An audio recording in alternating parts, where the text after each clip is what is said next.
The best power hitting second baseman of all time is now a Hall of Famer. And for anybody who doesn't know who I'm talking about, let me introduce you to San Francisco Giant legend, Jeff Kent. Now, Jeff Kent is more fondly known for his time in San Francisco. However, I do want to focus on his early career because a lot of people kind of forget what he did before his time in the Bay.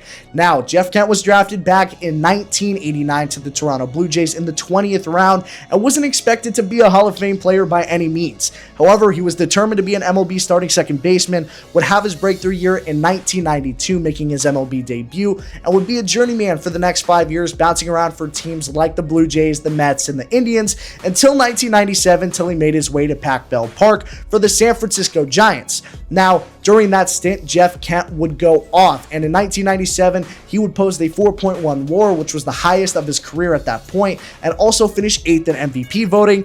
But I heard at the time he was being overshadowed by some guy named Barry Bonds, who's not even a Hall of Famer. Don't really know who he is. Jeff Kent was a little underappreciated in my opinion, but still was a dog. But anyways, Jeff Kent was an absolute unit playing for the San Francisco Giants.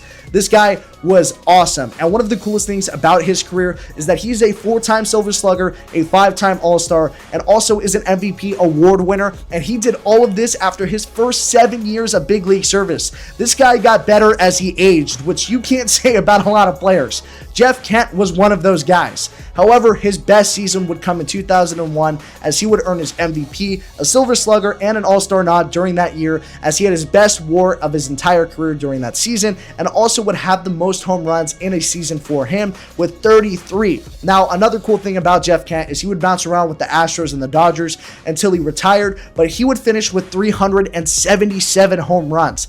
And get this, he has the most all-time by any other second baseman. There are only 2 other second basemen all-time that have more than 300 home runs, and if you guys think you know who those are, let me know in the comments down below. But Jeff Kent was an absolute dog. This guy deserves to be in the Hall of Fame, and I can't wait to see him receive his plaque for Cooperstown. Let me know what you guys think about Jeff, and like I said, if you guys know who those other 2 guys are that have more than 300 home runs as second baseman, let me know. Make sure to like, make sure to subscribe, make sure to follow as well, and this is all on Kai Sports Corner. Choo!